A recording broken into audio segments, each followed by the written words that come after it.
जय माता लक्ष्मी महाराज। हे माता लक्ष्मी, शरद पूर्णिमा पर जो भी अपनी छत पर मीठी खीर रखे उस खीर में अमृत बरसा देना, और जो भक्त आपकी इस वीडियो को सच्चे दिल से लाइक करे उसकी गरीबी दूर कर देना। जय माता लक्ष्मी। लाइक जरूर करे। देखिए, इस बार शरद पूर्णिमा है 6 अक्टूबर को, और नारद पुराण के अनुसार इस पूर्णिमा तिथि पर रात में मां लक्ष्मी अपने हाथों में वर और अभय लेकर के घूमती है, जो भी उन्हें जागते हुए दिखाई देते हैं। ध्यान से सुनना, इस दिन जागरण करना भी जरूरी है।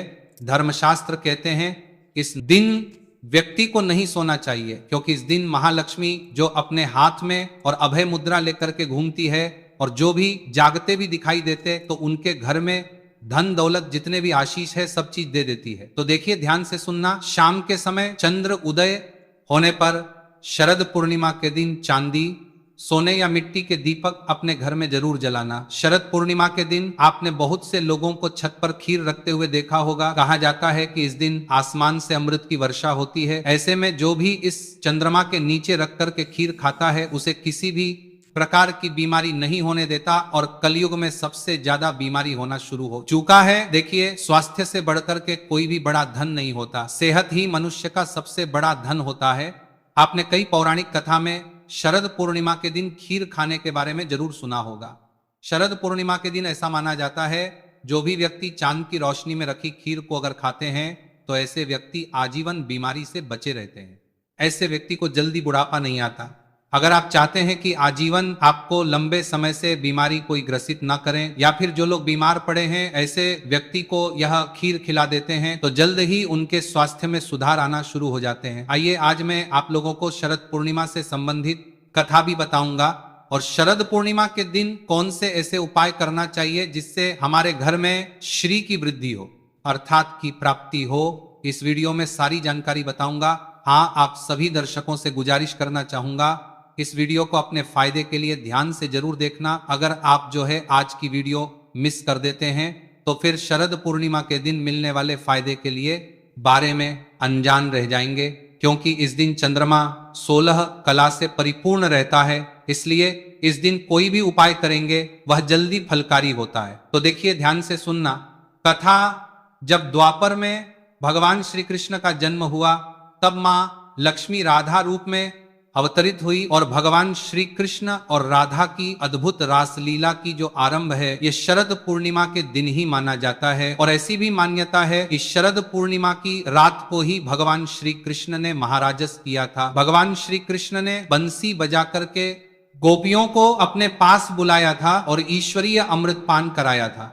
श्री कृष्ण ने इस दिन ऐसा महाराज था कि चंद्रमा भी कान्हा और गोपी के नृत्य देख करके मोहित हो गया था, और कई दिनों तक इस रात की सुबह ही नहीं हुई। अर्थात जो है ये शरद पूर्णिमा की रात्रि है, ये लंबे समय तक द्वापर युग में चली थी। तो देखिए, शरद पूर्णिमा पर जो स्नान दान के साथ रात में चंद्रमा की पूजा करता है उनके जीवन में कई प्रकार की जो बाधा होती है वह दूर हो जाती है। और एक खास कथा में भी ये जानकारी मिलती है शिव भक्तों के लिए कि शरद पूर्णिमा के विषय महत्व में भगवान शंकर जो है शरद पूर्णिमा के दिन, इस दिन इनका जन्म हुआ था, अर्थात भगवान शरद पूर्णिमा के दिन ही प्रकट हुए थे। और यह भी कहा जाता है शरद पूर्णिमा के दिन ही जो भगवान शंकर जी के प्रथम पुत्र कहे जाते हैं कार्तिक, जी हाँ, कार्तिक जी का भी जन्म शरद पूर्णिमा के दिन ही हुआ था। इसीलिए इसी दिन से कार्तिक स्नान करने का महत्व बताया जाता है। आपकी इसके बारे में क्या राय है हमें कमेंट सेक्शन में जरूर बताना। और कल भी मैं आप लोगों को मैं बताया था कि लंकापति रावण ने शरद पूर्णिमा की रात, ध्यान से सुनना, लंकापति जो रावण है शरद पूर्णिमा की रात में चांद की किरणों को दर्पण के माध्यम से अपने नाभि पर रख करके ग्रहण करता था, और इस प्रक्रिया से उन्हें पुनः नवयवन प्राप्त होता था, अर्थात उन्हें बुढ़ापे ने कभी भी नहीं सताया। चांदनी रात में कम से कम 10 से 12 बजे के बीच में आपको कम वस्त्रों में शरद पूर्णिमा के दिन जरूर घूमना चाहिए, इससे ऊर्जा की होती है। पौराणिक मान्यता के अनुसार शरद पूर्णिमा के दिन माता लक्ष्मी का अवतरण भी हुआ था। इस दिन समुद्र से अमृत भी निकला था, और शरद पूर्णिमा के दिन माता लक्ष्मी उल्लू पर सवार होकर के प्रत्येक मनुष्य के द्वार पर आती है। इसीलिए इस दिन कभी भी आप अपने घर का जो द्वार है, मुख्य द्वार का जो दरवाजा है, मुख्य द्वार के जो कपाट होते हैं, इसे जो है बंद नहीं करना चाहिए, बिल्कुल ही इसे खुले रखना चाहिए। शरद पूर्णिमा के दिन 3 योग बन रहे हैं, ध्रुव योग बन रहे हैं, इसके साथ उत्तरा भाद्र और रेवती नक्षत्र बन रहे हैं, तो 3 जबरदस्त दुर्लभ योग बन रहे हैं, संयोग बन रहे हैं। तो शरद पूर्णिमा के दिन अगर कोई भी उपाय करते हैं, कोई भी टोने टोटके करते हैं, ये तत्काल रिजल्ट देते हैं, चाहे आपकी गरीबी मिटाने में हो, चाहे आपकी कंगाली मिटाने में हो। आइए इस वीडियो में जानते हैं पूर्णिमा के दिन किए जाने वाले उपाय। वीडियो में आगे बढ़ने से पहले, जानकारी बताने से पहले सभी दर्शकों से निवेदन करना चाहूंगा, वीडियो में आगे बढ़ने से पहले अभी तक कमेंट बॉक्स में जय माता लक्ष्मी नहीं लिखा है तो जय माता लक्ष्मी जरूर लिख देना, क्योंकि इस दिन माँ लक्ष्मी अर्थात श्री समुद्र मंथन से उत्पन्न हुई थी और माँ लक्ष्मी की जो लोग विशेष रूप से कृपा प्राप्त करना चाहते हैं तो इस दिन जरूर उपाय करना। ये आपकी फूटी किस्मत के ताले खोलेंगे, बंद किस्मत के ताले खोलेंगे। कैसा भी आपका दुर्भाग्य हो, दुर्भाग्य को दूर करके सौभाग्य में बदल देंगे। 7 से 8 टोटके बताऊंगा, जो टोटका आपको अच्छा लगे वह टोटका करना। टोटके का मतलब है कि वह सरल आसान क्रिया जो कि कम समय में आपको अच्छे फायदे दें। बहुत से लोग टोटके को गलत दृष्टि से देखते हैं।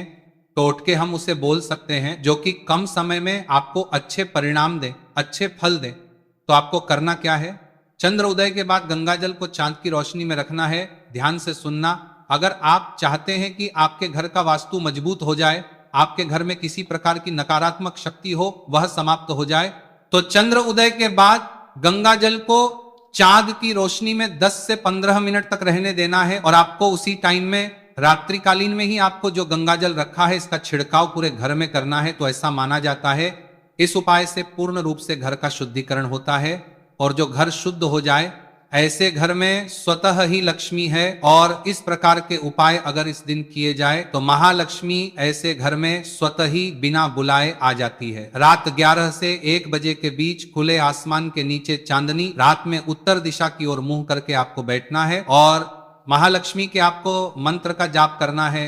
महालक्ष्मी जैसे कि अगर इस बीज मंत्र का जाप कर लेते हैं आजीवन, हम कहना चाहेंगे कभी भी आपको फिर धन की कमी नहीं होगी, क्योंकि इस दिन महालक्ष्मी उल्लू पर सवार पृथ्वी लोक पर भ्रमण करती है और देखती है कि कौन सा साधक जग रहा है। और अगर आप इस दिन जागते हैं तो माता लक्ष्मी बिल्कुल ही आपके घर में प्रवेश कर जाती है, आपके जीवन में प्रवेश कर जाती है।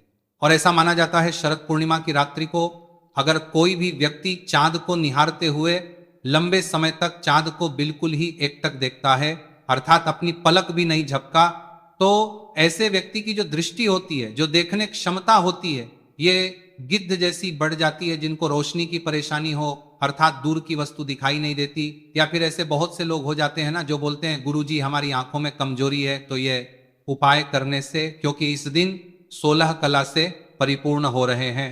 चंद्रमा तो बिल्कुल ही आपकी रोशनी भी बढ़ती है। शरद पूर्णिमा से लेकर के कार्तिक पूर्णिमा तक अगर कोई भी व्यक्ति प्रतिदिन शाम के समय में तुलसी के नीचे या फिर खुले आसमान के नीचे जलाता